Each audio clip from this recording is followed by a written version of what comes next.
বন্ধুরা আপনারা দেখতে পাচ্ছেন আজকের তাজা খবর। এই যে ভয়াবহ একটা সাপ, সেই সাপটা আপনারা দেখতে পাচ্ছেন একটা অজগর সাপ বলে জানা যায়।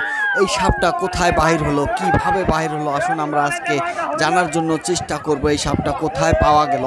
এখানে দেখতে পাচ্ছেন যে অজগর সাপটা, এই সাপটা প্রায় 10 হাত লম্বা হবে এবং যা ওষারটা সাপটার আপনারা দেখতে পাচ্ছেন কত মোটা সাপটা আপনারা দেখতে পাচ্ছেন। এবং এই সাপটা কোথায় থেকে বাহির হলো, এখানে যে সাপটাকে নিয়ে যে খেলাধুলা করছে গাঁয়ের মানুষ আপনারা দেখতে পাচ্ছেন। এই যে সাপটা মারার জন্য তারা চেষ্টা করেছিল, কিন্তু সাপটাকে মারতে দরকারে হয়নি, কারণ সাপটা খুব সহজভাবে এসে তাদেরকে ধরা দিয়েছে। এবং তারপরে দেখুন পাবলিকেরা সেই সাপটাকে নিয়ে কিন্তু খেলাধুলা করা হচ্ছে। এই সাপটা আজকে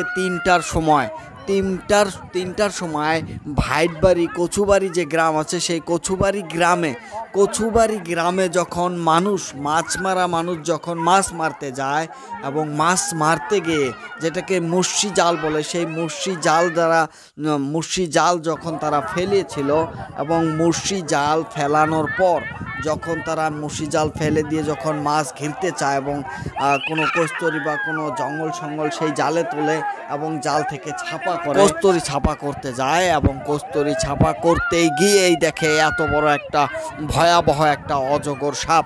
আর তখনই কিন্তু তারা চিৎকার করে পানি থেকে উঁচুয় এসেছে এবং উঁচুয় আসার পর তারা ভয় পেয়ে আরও গাঁয়ের কয়েকজন মানুষকে তারা ডাকাডাকি করে সাপটার ওইখানে যায় এবং সাপটাকে উদ্ধার করে। এবং সাপটাকে উদ্ধার করার পর গ্রামে নিয়ে আসা হয়। গ্রামে নিয়ে এসে দেখতে পাচ্ছেন আপনারা কিভাবে সাপটা নিয়ে তারা খেলাধুলা করছে। তবে এত ভয়াবহ একটা অজগর সাপ কিন্তু এর আগে এই দিকে দেখা পাওয়া যায় নাই। তবে এইবার যে কচুবাড়িতে মেঘালয়ের পশ্চিম গারো পাহাড় জেলার নিউ ভাইটবাড়ির গ্রামের যে ছোট্ট একটা ভিলেজ কচুবাড়ি সেটাকে বলে, এবং সেই কচুবাড়িতে কিন্তু এই ধরনের আজকে সাপটা বাহির হয়েছিল 3টার ওইদিকে সেই সাপটাকে উদ্ধার করা হয়েছিল। তো বন্ধুরা আপনারা দেখতে পাচ্ছেন যে এত ভয়াবহ সাপ কিন্তু বাহির হতে পারে, এবং সাপের ক্ষতি আপনারা সবাই জানেন যে এই ধরনের সাপ কী ক্ষতি করতে পারে।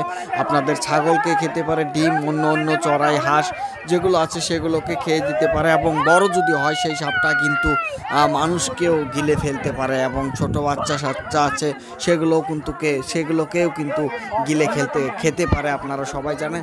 তবে সাপ থেকে সবাই নিরাপদ থাকবেন, এবং সাপ যেই ধরনের সাপ যদি কোথাও বাহির হয় আপনারা যে ডিপার্টমেন্ট আছে, সাপের যে ডিপার্টমেন্ট আছে সেই ডিপার্টমেন্টকে কিন্তু জানাতে পারবেন। এবং আমাদের খবরটা যদি আপনাদের ভালো লাগে সেই খবরটা নিশ্চয়ই শেয়ার করবেন, এবং আমরা আপনাদেরকে নতুন খবর দেওয়ার জন্য চেষ্টা করব। থ্যাংক ইউ, খুদা হাফেজ।